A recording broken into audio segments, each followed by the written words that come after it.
అందరికీ నమస్కారం. నేను మీ ఆడారి నాగరాజు.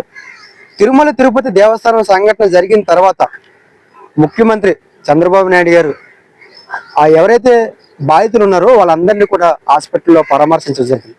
అయితే చంద్రబాబు నాయుడు గారు బాధితులతో మాట్లాడుతున్న విధానం, వాళ్ళ దగ్గర నుంచి తెలుసుకున్న సమాచారం చాలా క్లియర్గా నాకు అనిపించింది.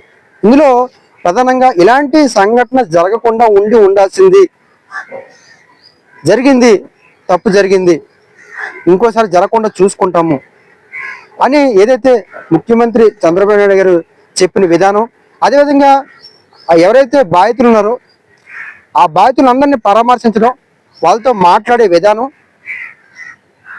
ఒక బాధ్యత తీసుకొని, అంటే ఒక సంఘటన జరిగిన తర్వాత ఎంత పెద్ద స్థాయి వ్యక్తిలో ఉన్న వ్యక్తులైనా సరే ఆ బాధ్యత తీసుకొని, ఈ బాధ్యత నాది, ఇలా జరిగి ఉండకుండా ఉండాల్సింది, ఇలా జరిగినందుకు నేను చింతిస్తున్నాను, నేను బాధిస్తున్నాను, నేను బాధపడుతున్నాను అనే విషయాన్ని చాలా క్లియర్గా బాధితులతో చెప్పడం, అదేవిధంగా వాళ్ళు ఎవరెవరు ఉన్నారు, ఈ సంఘటనకి కారణాలు ఏంటి అనే విషయం కూడా బాధితులతో అడిగి తెలుసుకున్నారు.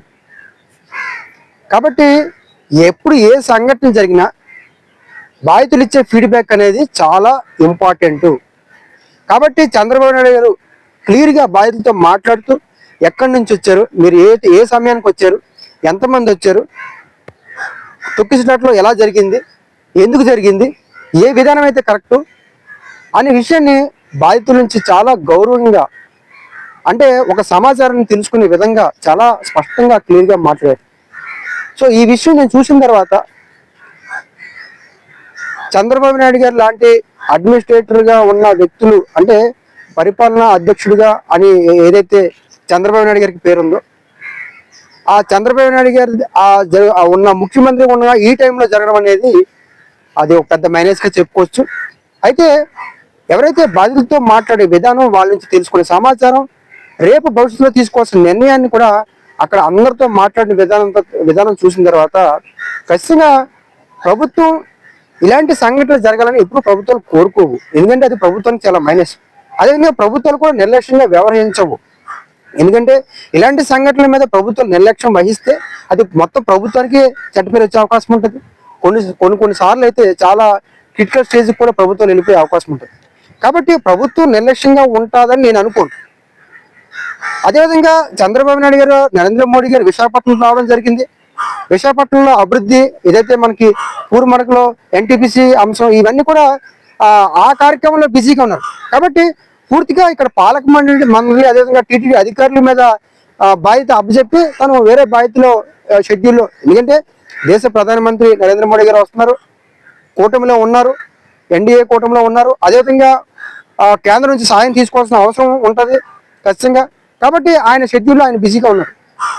ఆ కార్యక్రమం పూర్తయిన తర్వాత ఇది తెలియడం, వెళ్ళడం, పరామర్శించడం, చెప్పే విధానం, ఇలాంటి సంఘటనలు దానికి కారణాలు విశ్లేషిస్తారని చెప్పడం, అదేవిధంగా దీని మీద జ్యుడిషియల్ ఎంక్వైరీ కూడా కండక్ట్ చేస్తారని చెప్పడం కూడా చాలా ఖచ్చితంగా అప్రిషియేట్ చేయాల్సిన విషయం నేను చెప్తున్నాను. కాబట్టి ఏదో తప్పించుకునే ప్రయత్నం చేయడం అనేది, అంటే తప్పించుకునే ప్రయత్నం చేయకుండా ఏం జరిగిందని తెలుసుకుంటాను, కఠినంగా శిక్షిస్తాను అని చెప్పే విధానం చాలా కరెక్ట్గా చెప్పారు. కాబట్టి ఖచ్చితంగా వీటి మీద ముఖ్యమంత్రి గారు చాలా సీరియస్గా తీసుకోవాలి. అన్ని దేవస్థానాల్లో కూడా కఠినమైన ఏదైతే పాలక మండలి ఉంటారో లేదా ఎవరైతే ఆ కమిటీ ఉంటారో వీళ్ళందరూ కూడా గైడ్ చేయాల్సిన అవసరం, బాధ్యత ఉంటుంది. ఇలాంటి సంఘటనలు ఎప్పుడు కూడా జరగకుండా కఠినంగా చాలా క్లియర్గా ఏదైతే కండిషన్స్ ఉంటాయో వాటిని ఇవ్వాల్సిందిగా నేను ప్రత్యేకమైన విజ్ఞప్తి తెలియజేస్తున్నాను. Thank you.